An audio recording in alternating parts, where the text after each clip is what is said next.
और अब खबर महाराष्ट्र से, जहां महायुति के बीच सीट शेयरिंग की घोषणा जल्द हो सकती है। महाराष्ट्र के डिप्टी सीएम अजीत पवार ने हमारे साथ एक्सक्लूसिव इंटरव्यू में कहा कि तीनों पार्टियों के बीच सीट शेयरिंग फॉर्मूला तय हो गया है और इसका ऐलान जल्द कर दिया जाएगा। उन्होंने ये भी कहा कि जिसकी सबसे ज्यादा सीटें होंगी, मुख्यमंत्री उसी पार्टी का बनेगा। पिछले कुछ दिनों से महायुति की तीनों पार्टियों के बीच में चर्चाएं चल रही है, कई सारी मीटिंगें हो रही है, तो क्या सीट शेयरिंग फॉर्मूला तय हो चुका है? हमारा तय हो चुका है, लेकिन हमने डिक्लेयर नहीं किया है। मैं सीएम डीसीएम वहाँ बैठे थे, हमारे अंडरस्टैंडिंग है ये, लेकिन हम जब प्रेस कॉन्फ्रेंस लेंगे तब हम उसके बारे में बताएंगे कि ये हमारा फॉर्मूला है। लेकिन जैसे देखने को मिला था लोकसभा चुनाव में एक एक सीट के लिए, खास करके मुंबई की कुछ सीटें थी, कोंकण की सीटें थी, उसको लेकर काफी सारी खींचतान हुई थी। उसके हमें बहुत बड़ी कीमत चुकानी पड़ी, इसीलिए हम अभी देर नहीं लगाने वाले, हमारा अंडरस्टैंडिंग है। जैसे कि हम आपके साथ देख रहे हैं आपकी यात्रा में कि कई जगहों पे भावी मुख्यमंत्री के होर्डिंग्स और पोस्टर्स लगे हुए हैं। तो मैं हमेशा बताता हूँ, आखिर वो मैजिक फिगर है 145 हमारे महाराष्ट्र में, वो 145 जो मैजिक फिगर तक जाएगा वो ये महाराष्ट्र का चीफ मिनिस्टर बनेगा। तो आप ये मानते हो कि इस बार के चुनाव में तीनों पार्टी में जिसकी सीटें ज्यादा होगी उसका मुख्यमंत्री बनेगा? नहीं, उसके बारे में हम साथ साथ बैठकर डिसीजन लेंगे।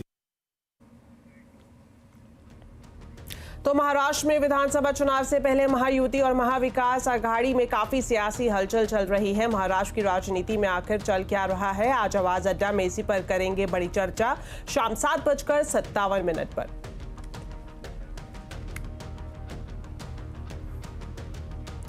पूरे देश में झमाझम बारिश हो रही है। देश के कई हिस्सों में मूसलाधार बारिश का सिलसिला जारी है। राजस्थान के कई जिलों में मौसम विभाग ने बारिश का रेड अलर्ट जारी किया है। राजस्थान में लगातार हो रही मूसलाधार बारिश की वजह से पिछले 3 दिनों में 22 लोगों की मौत हुई है। सबसे ज्यादा हालत खराब करौली और हिंडौन जिलों की है। कई इलाकों में जल भराव हो गया है। इसके अलावा केरल, तमिलनाडु, उत्तराखंड में भी बारिश का ऑरेंज अलर्ट जारी किया गया है।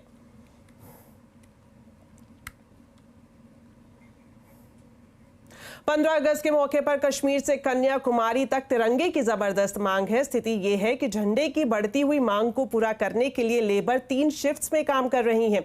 हालांकि पिछले 10 दिनों में झंडे के दाम भी बढ़े हैं। पूरी जानकारी के लिए देखिए मेरी ये रिपोर्ट।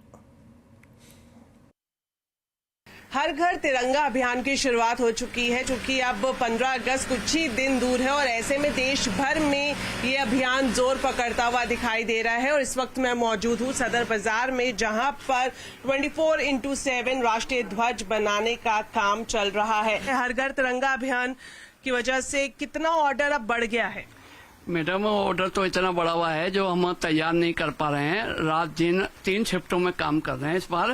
पहले भी हमने 75 ईयर्स थे भारत की आज़ादी को, उसमें भी हमने 3 शिफ्टों में काम किया था और उसमें 1.5 लाख झंडे रोज बनाए थे तकरीबन। आज भी हम 1 लाख से ज्यादा बना रहे हैं रोज। अच्छा, अब जिस तरह से अब कुछ ही दिन दूर है 15 अगस्त, तो ऐसे में दाम कितने बढ़ गए हैं? पहले अगर इस तरह के झंडे की बात करें तो कितना इसका दाम हुआ करता था और अब कितने बढ़ गए और क्या वजह है? देखिए, एक तो ये लेट अनाउंस हुआ कि घर घर झंडा लगेगा। पहले तो 1 महीने 2 महीने पहले अनाउंस हो गया था। इस बार थोड़ा मोदी जी ने लेट किया ताकि अब मटेरियल नहीं मिल पा रहा है।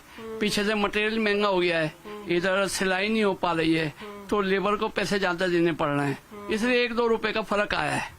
तो 1 से 2 रुपए का फर्क आया। और जिस तरह से इन्होंने बताया कि रोजाना यहाँ पर 1 लाख झंडे बनाए जा रहे हैं और देश के अलग अलग हिस्सों में यहाँ से इनका कारोबार किया जा रहा है, तो उम्मीद ये जताई जा रही है, खासतौर पर अगर हम झंडों के कारोबार की बात करें तो पिछले साल के मुकाबले इस बार 20 से 30% ज्यादा ऑर्डर दर्ज हुए हैं।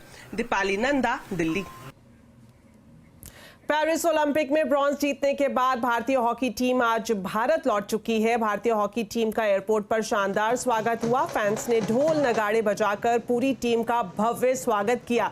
खिलाड़ियों की एक झलक पाने के लिए दिल्ली एयरपोर्ट पर बड़ी संख्या में लोग दिखे। बता दें, ओलंपिक में हॉकी में भारत ने स्पेन को 3-2 से हराकर ब्रॉन्ज मेडल जीता था।